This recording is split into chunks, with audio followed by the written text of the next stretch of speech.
নমস্কার বন্ধুরা, Lakshmi rail blog 157 কে চ্যানেলে সবাইকে স্বাগত।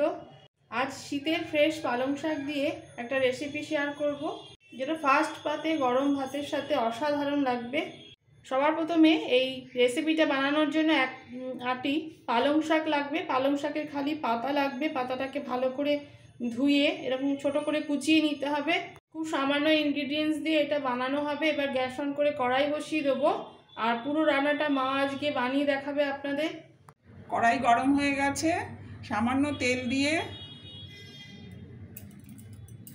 এই বিউলির ডালের বড়িগুলো একটু ভেজে নেব। তেল গরম হয়ে গেছে, বড়িগুলো ভেজে নিচ্ছি।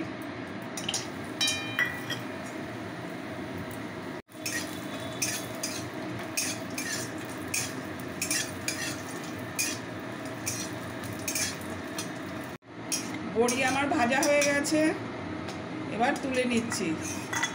একটু তেল অ্যাড করছি পুরো রান্নাটা করার জন্য।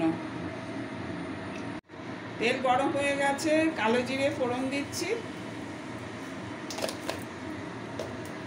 পালং শাকটা কুচিয়ে রেখেছি, এই পালং শাকটা এবার তেলের মধ্যে দেব। ফোড়ন হয়ে গেছে,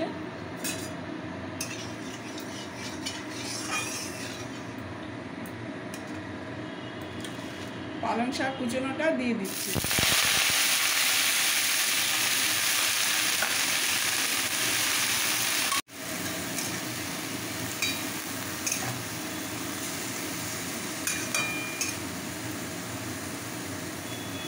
নুন দিলাম, হলুদ দিচ্ছি।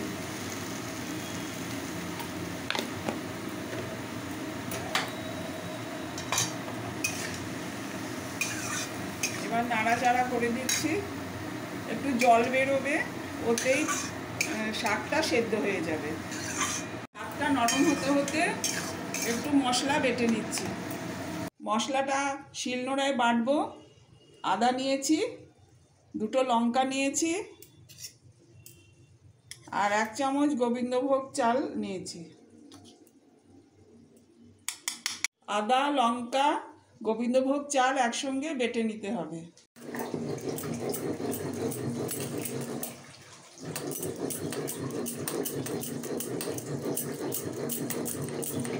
আদা, কাঁচা লঙ্কা আর গোবিন্দভোগ চাল একসঙ্গে বেটে নিয়েছি। এরকমই একদম পাতলা হবে, একটু খুব মিহি করে বাটতে হবে।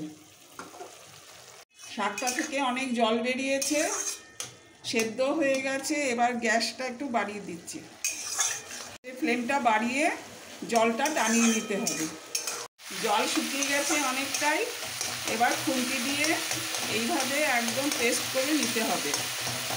নামাবার সময় মনে হবে যেন পালং শাকটা বেটে করা হয়েছে। যখনই পুরোপুরি ভাজা হয়ে যাবে, তেলটা বেরিয়ে আসবে, তখন মশলাটা দেব। আমি একটু পাতলা করেছি, 2 চামচ জল দিয়ে এটা দিয়ে দিলাম। এবার আঁচটা কমিয়ে নাড়তে হবে।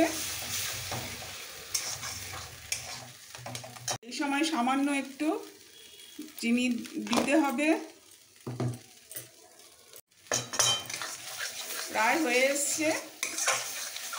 মশলার সঙ্গে পুরো শাকটা মিশিয়ে ফেলতে হবে। খুব সুন্দর হয়েছে, মনেই হবে না মশলা অ্যাড করেছি। এবার ভাজা বড়িগুলো এইভাবে ভেঙে ভেঙে দিচ্ছি।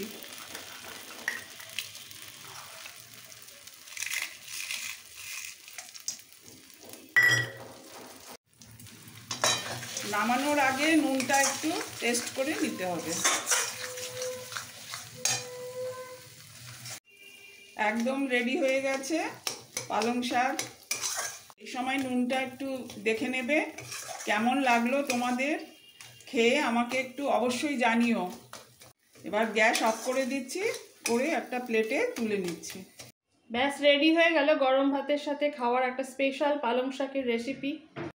আমাদের বাড়িতে এই রেসিপিটা প্রায় হয়ে থাকে, আপনারা এইভাবে অবশ্যই বানান। পালং শাকের রেসিপিটা ভালো লেগে থাকলে বন্ধুদের কাছে রিকোয়েস্ট রইল লাইক করার, নতুন বন্ধুদের কাছে রিকোয়েস্ট রইল সাবস্ক্রাইব করার জন্য। Thank you.